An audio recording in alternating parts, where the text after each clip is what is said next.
Maintenant, le contexte, c'est quoi? Le contexte, il va définir le moteur de recherche dans son ensemble, de la présentation, c'est-à-dire les termes et les apparences qu'on a choisis, jusqu'à jusqu'aux annotations utilisées. Le contexte se trouve dans cette partie-là. Si je clique sur afficher dans le navigateur, qu'est-ce que j'aurai comme résultat? Je trouve le nom, je trouve Custom Search Engine l'idée, c'est-à-dire tout le contenu du moteur, en plus le titre, la description.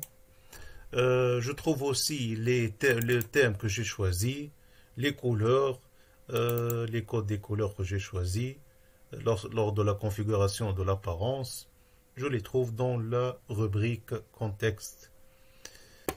Ça, c'est la partie contexte.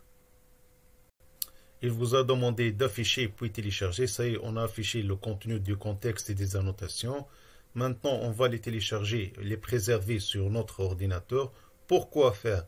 Pour que lorsqu'on veut créer un autre moteur de recherche avec les mêmes sites à inclure, que je vais les trouver dans les annotations, avec le même thème, les mêmes couleurs, la même apparence de mon premier site qui est InfoEmile, je vais télécharger, cette fois je vais importer le fichier contexte.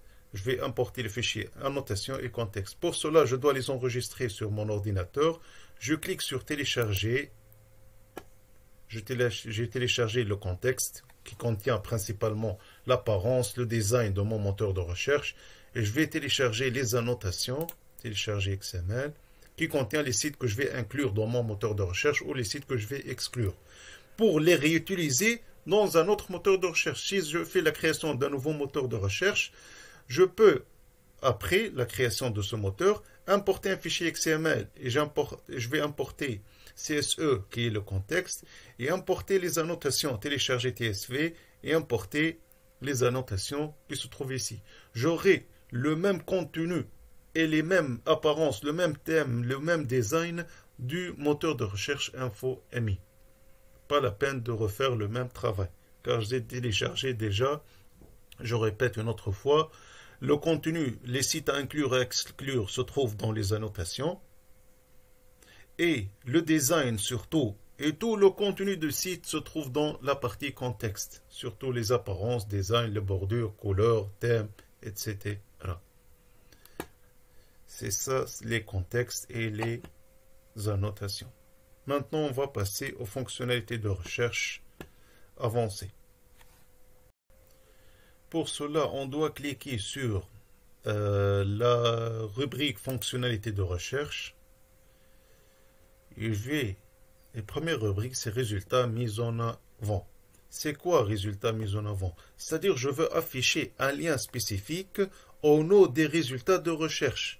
Si par exemple dans mon site web, je vais afficher une nouvelle imprimante pour que les utilisateurs ayant le résultat de cette imprimante en premier lieu en tête des résultats, je vais procéder à de cette manière.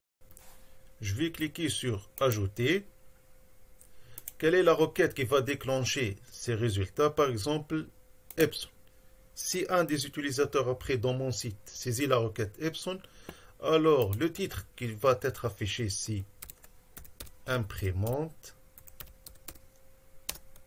Epson. L'URL de cette imprimante, par exemple, j'ai déjà prédéfini, j'ai déjà choisi une URL. La description, nouvelle imprimante par exemple. L'URL de la vignette, c'est-à-dire l'URL de l'image. Par exemple, c'est cette image-là. Par exemple, je vais cliquer sur copier l'adresse de l'image. Et je vais la placer dans mon moteur de recherche. L'URL de la vignette, c'est-à-dire de l'image, de la figure du nouveau produit. C'est bon, ok. Si par exemple, je lance maintenant la recherche Epson. Qu'est-ce que je vais avoir comme résultat? Zoom. Bon, ça n'a pas marché. Ah oui, car j'ai pas activé le résultat de mise en avant. Si par exemple un utilisateur effectue la recherche maintenant sur une imprimante Epson, qu'est-ce qu'il aura en tête des résultats? Il aura l'adresse URL de l'imprimante que j'ai choisie, qu'elle s'affiche au nom des résultats, avec le titre et la description et l'image aussi que j'ai choisie. J'affiche pour les utilisateurs l'adresse URL des pages ou des produits que je choisis moi-même. Ça, c'est le résultat mis en avant. Je peux faire un autre exemple, ajouter par exemple, j'ajoute par exemple TV, lorsqu'ils écrivent TV, ils auront comme résultat TV Ultra HD. L'adresse URL, par exemple, j'ai choisi l'adresse d'un téléviseur 4K du site MyTech. Bon, je vais choisir ici nouvelle TV 4K. L'URL, je vais choisir l'URL. J'espère que c'est l'URL de la télévision. OK. Maintenant, si un des utilisateurs va saisir TV, qu'est-ce qu'il aura comme résultat en tête? Il aura l'URL d'un téléviseur Ultra HD 4K avec le titre que j'ai choisi moi-même et avec la description aussi. Et ça, c'est la vignette à afficher. Ça, c'est les résultats mis en avant. On passe maintenant à la catégorie filtre. Les filtres vont permettre aux utilisateurs de filtrer les résultats en fonction des catégories que vous indiquez. On peut créer des catégories, par exemple, catégorie imprimante, catégorie Windows, catégorie Office, catégorie TV. J'ai déjà préparé, par exemple, une catégorie printer. J'ai donné les mots-clés. J'ai choisi le graphique de connaissance. Qu'est-ce qu'elle va afficher cette catégorie? Les imprimantes, par exemple. OK. Je vais ajouter une autre catégorie, par exemple TV. Je choisis les termes TV LED, par exemple TCL, LG, Samsung. Quels sont les graphiques de connaissance Knowledge Graph? Par exemple, télévision, téléviseur, TV, est-ce qu'il y a catégorie 4K? Oui, il y en a. Téléviseur 4K.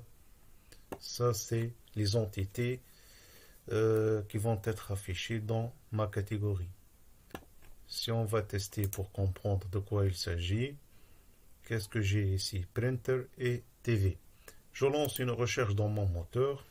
Je vais choisir par exemple TCL, TV, recherche. Dans la catégorie printer, j'ai seulement les imprimantes, les cartouches. Mais dans la catégorie TV, qu'est-ce que j'ai? Il n'a pas affiché un résultat. TCL. Peut-être je dois encore vérifier. OK. Recherche. Il n'a pas affiché de résultat.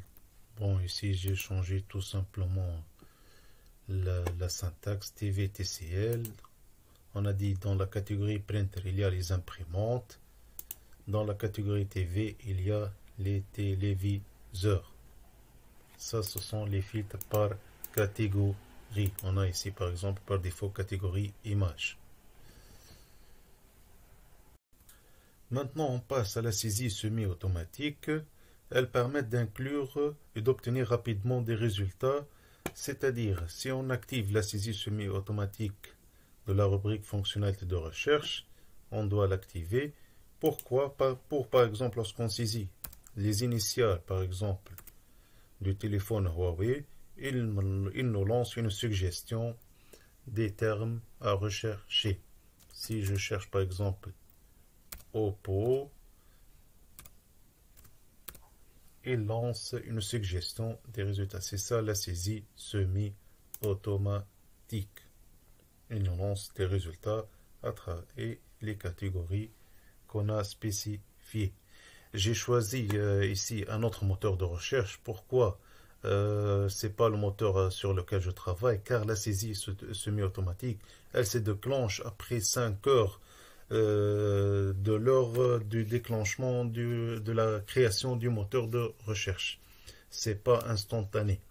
Car le moteur de recherche sur lequel on travaille, InfoAmine, elle n'est pas encore exécutable, la saisie semi-automatique, malgré qu'elle est activée. Mais après quelques heures, elle sera fonctionnelle.